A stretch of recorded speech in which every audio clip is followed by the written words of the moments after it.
আজকে আমরা SBI internet banking password forget কিভাবে করব।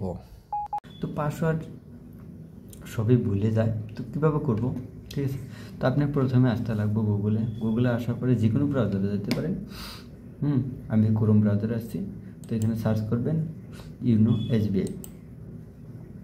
সার্চ করার পরে দেখবেন এইরকম আসছে, ঠিক আছে। আমি এইখানে ক্লিক করছি, তো দেখুন এইরকম পেজ আসার পরে আপনি কি করবেন, এইখানে কন্টিনিউ টু এখানে ক্লিক করবেন, ঠিক আছে। এইখানে ক্লিক করার পরে user name log in password, তো এইখানে ক্লিক করতে লাগবো। এখানে ক্লিক করার পরে আপনি নেক্সট ক্লিক করবেন। নেক্সট ক্লিক করার পরে এখানে আপনার ইউজার নেমটা মারবেন, ঠিক আছে। আমি মারি, যাই হোক আমি ফিল করছি। ফিল করার পরে আমি সাবমিটে ক্লিক করছি। সাবমিটে ক্লিক করার পরে দেখবেন আপনার মোবাইলে ওটিপি আসছে।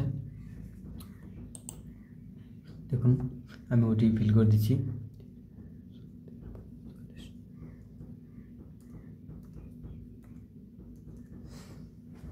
আমি ফিল করে দিচ্ছি, কনফার্মে ক্লিক করছি।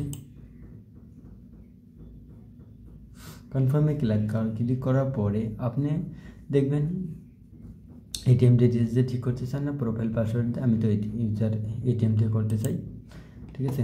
তারপরে সাবমিট।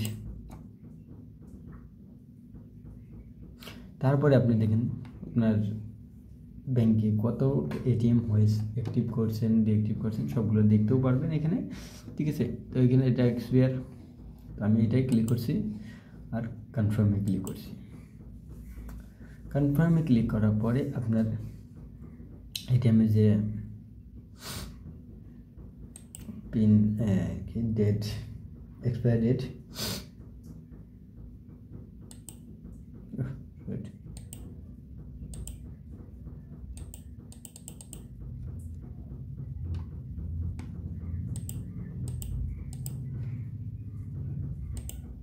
তো আমি সিলেক্ট করলাম। এই ক্যাপচারটা আসছে যে এটা এখানে ক্লিক করতে লাগবো,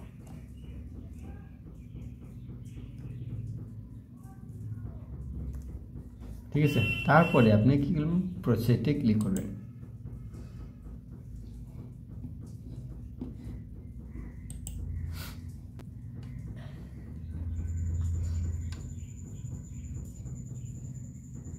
তারপরে আপনি চেক হেয়ারে ক্লিক করুন। দেখুন আপনার এখানে পাসওয়ার্ড নতুন করে বানানোর জন্য অপশন আসছে।